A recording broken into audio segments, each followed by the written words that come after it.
This week's Piltch Point with Avram Piltch is proudly powered by Monster Products. The headphones on my head right now, the Monster DNAs. My normal headphones, the Monster Elements. Both available. Plus, in-ear, on-ear, over-ear, corded, Bluetooth, and then, of course, speakers, the new Superstar line, the S100, 200, 300, 400, and, of course, the Monster Blaster. And all the power and cords that you need to connect them to one another, available by going to plughitzlive.com/monster.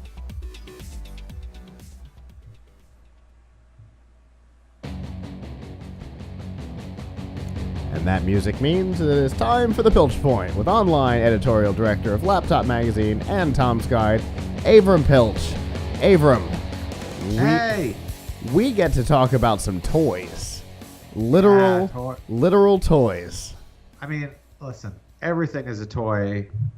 You know, everything is a toy one way or the other. I mean, here I have this notebook I'm reviewing right now, and you could say it's a toy. I mean, it's for serious work, but, you know, hey, you know, it's fun.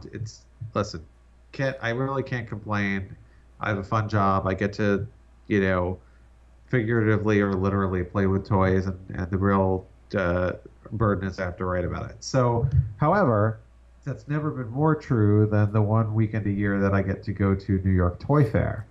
Actually, I think it's the Toy Fair in New York. And I did last week and saw some really awesome stuff. Most of the cool stuff I saw had some tech angle, and some of it was just fun, you know.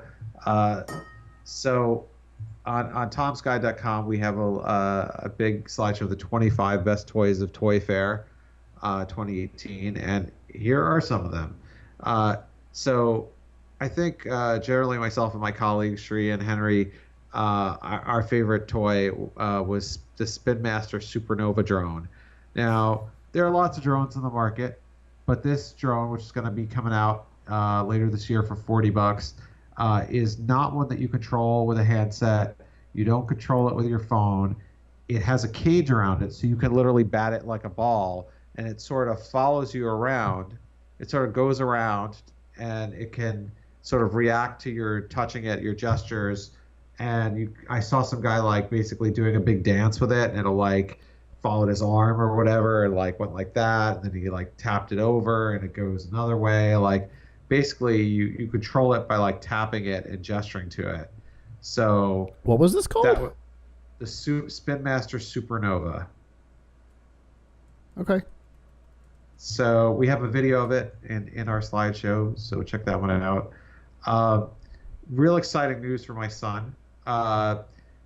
He is addicted, you know, in an almost, some might say, unhealthy way to his Lego Boost set. He really loves that thing. He plays with it like crazy all the time. And that's, you know, one of our favorite toys overall, because it's a great way for kids, even kids his age, 5 years old, but even those a little older, to learn about programming, and it just makes it easy and fun. Well, Lego's coming out with the 2 expansion kits for Lego Boost later this year, around August. One of them is the Ninjago Stormbringer kit, which allows you to turn your make a giant Ninjago dragon out of your Lego Boost and control it and program it. So that's pretty cool. And then there's another one that's like a city kit, Lego City theme, where I think you can build, I don't know if it's a truck or something else like that. So more possibilities with Lego Boost. If you didn't already have it, then you should get it, because that's a pretty cool thing. Yeah. So beyond that, one of my personal faves, this is sort of non-tech, but I really enjoyed it, was Mattel Flushin Frenzy. So scatological toys were very big this year. Interesting. Or I should say, gross poop toys were really big this year. So Mattel had one that is literally a toilet with a smiling piece of poop that you put in it, and then each person has to basically roll to see how many times they get to plunge the toilet. And basically, if you get to plunge it enough times that the poop pops out, you get a point. And if you catch the flying, smiling poop, you get 2 points. So it's highly intellectual. What? Our friends at Gizmodo actually did a wonderful article with the 7 grossest toys of Toy Fair, which I wish Okay. I had done. This was one of them, but then there was Dr. Pimple Popper, which we did not get to see, which is What? like Operation, but with pimple popping and a bunch of toys you have to unwrap by putting them in a little mini toilet or something. So some kind of funny but gross stuff. What has gone wrong Uh, with this industry this year? Listen, speaking now. Speaking now as someone with a 5-year-old, you know, to kids of a certain age, that kind of thing just never gets old. uh, and look, there's a lot of concern about giving kids things that are too violent or too adult, bad language, whatever. So, you know, considering that, just giving them something gross doesn't really transgress in any of those ways, but they still find it hilariously funny. All right. Um, I saw a couple of different toys that make holograms from your phone. Okay. One is called Seame's Holographic Pets. It is sort of like a Tamagotchi, but they give you a little mirror, sort of mirror cone thing. You put it over, you like use it has a suction cup. You stick it to the top of your phone, run the app, and it shows your little pet basically floating in the cone, like as a hologram. But you can also record yourself in a video and show that. So you can like send someone a message that's like a hologram. So, you could dress as Princess Leia and say, help me, Obi-Wan, you're my only hope, and do it credibly on the phone. The other thing is that this one actually has already just come out. The CBS isn't out yet, but Playmobil has a Ghostbusters set where with the Ghostbuster characters, you get a similar app and cone that looks like a ghost trap, and you put it over your phone, and it makes it look like you're catching Slimer, like you see him in the like hologram 3D, and you see him get sucked into the phone, which looks Okay. like a trap. Okay. I think the coolest thing, the thing that I like wanted to play with the most that I saw there was and this is already been out, but there are some new kits for it. I hadn't seen it before though. It's called 3Doodler. Have you seen 3Doodler? The 3D printing pen. Yes, it's a 3D printing pen for kids. There's also an adult version. The adult version actually is really cool because I think it's called the 3Doodler Creator. I think And so. that one you can like make wood and other like really serious materials. Like the kids one, because they don't want the kids to get hurt, uses a very like low temperature plastic. But they have all these ridiculous kits that they sell for the kids. So one that they're just coming out with allows you to make your own action figures. It gives you molds to like make the ball joints for the arms and legs, then you can make your own action figures. Another one lets you like basically make your own dinosaur robot. Like they give you the metal part, like the motor part of the robot, but then you have to make the body.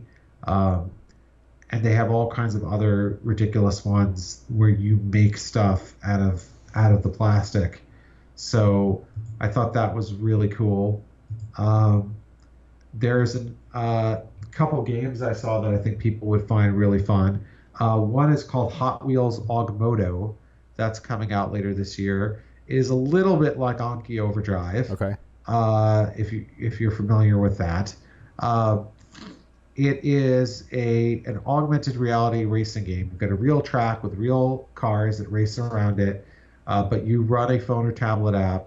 The phone or tablet app shows you some extra content on your screen, like a Pokemon Go style thing where you see like buildings and lasers and missiles and things like that, and you control the cars. And this one, unlike Anki Overdrive, pitting is very important. So like your car only has so much charge in it, and you have to decide when to make it recharge in the pit, so it won't run out of gas, basically, just like people who are running a NASCAR race have to decide, Sure. am I going to go faster and burn more fuel but have to pit, or am I going to go slower and try and go more laps between pits? Like, it's the same principle. So Fascinating. that looks pretty cool. That's coming out later this year. Another one that they had that I thought was really awesome is yeah, so funny here is the Mattel Rocket League RC Rivals. So have you played Rocket League on the PC or on console? Yes. So for those who aren't familiar with it, Rocket League is basically, would you describe that as soccer with cars? Uh-huh. Yeah. Right. Absolutely. So this is Rocket League with real physical cars. They sell you the arena, which looks just like it does in the game, and they have it keeps score. It give you a rubber ball. It keeps score when it goes through, and then you get like two cars, and each car has like a little, I don't know what to call it, like shovel thing at the front of it to help it push the ball, and you can play with your friends. Rocket right. League. All right. But it's their estimated price for it is a lot of money. It's $180 for that. Oof. So that seems like a lot, but it seems like fun too. So those are just a few of the things that we saw out there. I think people would really love really love some of the other stuff that we saw that's in our slideshow. There's a Marvel augmented reality headset that makes you look like Iron Man, called Marvel Hero Vision. There's there is a drone that looks like a pterodactyl and it flaps its wings. There's a bunch of Jurassic Park robots that look like dinosaurs. Just so much cool stuff there at Toy Fair. So check out our slideshow, and we will be testing as many of these toys as we can, particularly the ones that are robotic or high tech, as the year progresses and they come out. All right. What an interestingly wide variety of things. I cannot wait to check out the entire list, the entire slideshow of things. So you could get that by going to tonsguide.com. I think it's fallen off the homepage, but if you use our search and look for Toy Fair, okay, the internal search and look for Toy Fair, you will find that, find our best toys of Toy Fair and some other articles, including our best pop vinyls of Toy Fair, because there were enough pop vinyls to fill a pretty significant slideshow. In fact, we only picked the best ones. There were some that weren't the best. So. All right. Well, that is a market that went somewhere I wasn't expecting. What, pop vinyl? Yeah. Yeah. I mean, whatever. People really like them. Great. It's an socially acceptable toy for adults. Let's call it what it is. Okay. It's a socially acceptable action figure for adults, and and I love them. I will tell anybody, like, listen, you don't know what you want to get me a gift. You don't know what to get me. Get me a bobblehead. You can't really go wrong, because chances are I don't have that bobblehead. Because that's how chances work. Yeah. But it's they had some really neat things in the pop vinyl section as well. Very cool. Anyhow, check all this out on tomsguide.com. Very nice. As always, it's nice to get your view from these events, since we weren't there. Yeah, I feel really fortunate to get to go to events like this and like CES and Computex, and my goal every time I go is, I know there are a lot of people at home who don't get to go, and so I want to make sure that I could share as much of the experience with them. It's a great way of looking at it, and I know those who can't go appreciate it. On that note, until our topic next week?